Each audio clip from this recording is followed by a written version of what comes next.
Hey friends! Today we are checking out the depravity of Chuck Berry.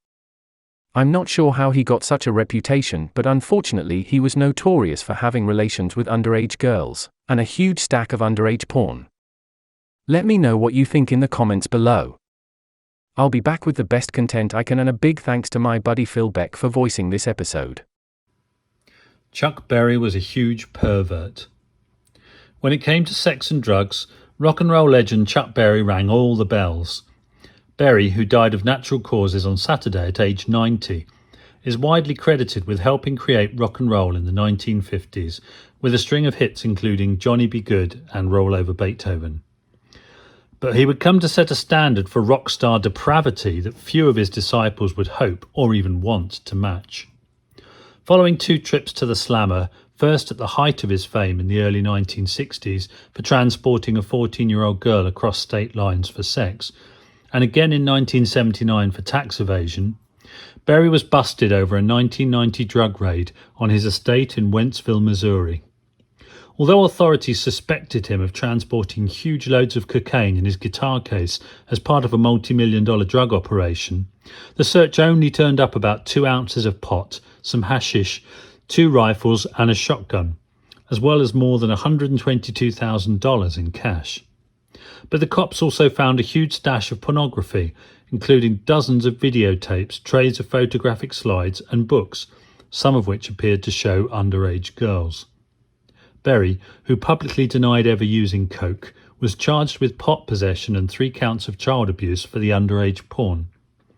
He sued the county prosecutor, William J. Hanna, accusing him of filing malicious and politically motivated charges, and later cut a no-jail plea deal in which the child abuse charges were dismissed and he dropped his civil case.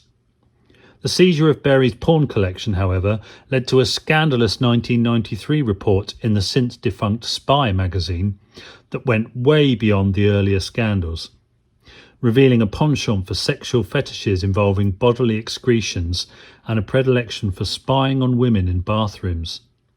The magazine described a homemade video in which Berry and an attractive blonde white woman both relieved themselves during a New Year's Eve romp in the bathroom of a hotel suite in Lake Tahoe, Nevada. The report also detailed how Berry allegedly installed hidden cameras in the women's restroom at the Southern Air restaurant in Wentzville after he bought it in 1987. One camera was evidently behind the toilet seat, according to Spy, while others captured aerial views of the toilet's contents during the seconds after the women stood but before they flushed. The recordings were then reportedly painstakingly edited and compiled in a pair of toilet tapes that showed hundreds of women and girls in the act of relieving themselves. Sometimes the frame is frozen for a few seconds, lingering on moments that must have been considered particularly moving, Spy reported. In 1994, Berry settled for $830,000 a class action suit filed by dozens of women who claimed they had been taped using the bathroom, and also settled a similar suit filed by a former restaurant worker and another woman for $310,000.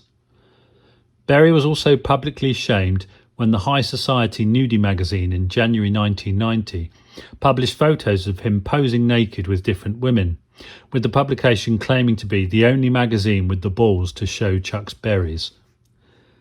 The School Days singer's first brush with the law came as a youth when he was sent to reformatory for 3 years for pulling off an armed carjacking with a pair of buddies.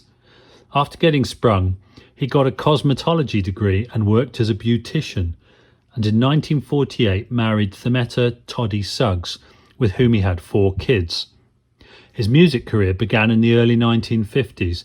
Berry scored his first hit in 1955 with Maybelline. But by 1959 he was in trouble again, busted over a racially charged incident at a dance at the Meridian High School.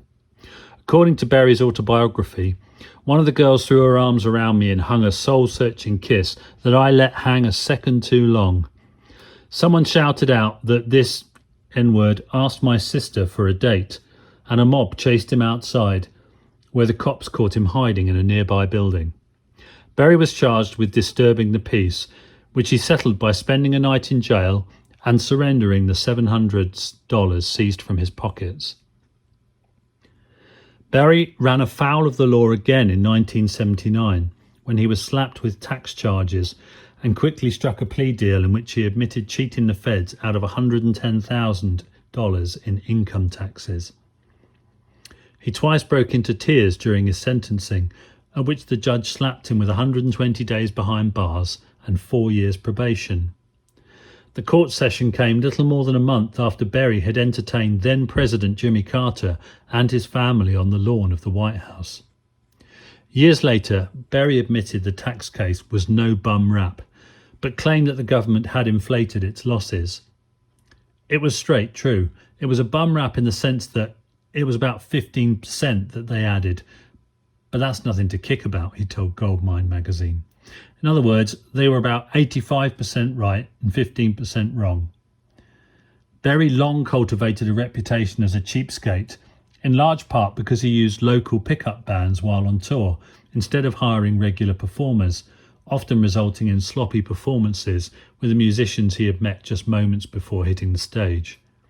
In 1987, a year after his induction into the Rock and Roll Hall of Fame, he even admitted that he became a rock and roller for the money, and that the big band era is my era. Rock and roll accepted me and paid me, even though I loved the big bands, he told the Los Angeles Times. I went that way because I wanted a home of my own, he said. I had a family, I had to raise them. Don't leave out the economics, no way. Later that year, Barry was accused of punching a woman in the mouth during an early morning dispute at the Gramercy Park Hotel. Friends described victim Marilyn O'Brien Bottler as a 30-something rock singer who dated Barry, whom she slapped with a $5 million suit that claimed she needed 5 stitches as a result of the smack. Barry was also charged with assault but failed to appear in court in June 1988, leading to a bench warrant for his arrest. He later plea bargained to a lesser charge of harassment and was sentenced to a $250 fine. While Pegg said he believed the Mann Act conviction was racist in nature and the videotape scandal began with a personal grudge, he also said Barry was no saint and someone who kept on giving everyone a 2x4 big enough to hit him with. Yet at the same time, those who knew him well told me about what a wonderful family man he was, Pegg added. He was a walking contradiction, that's for sure.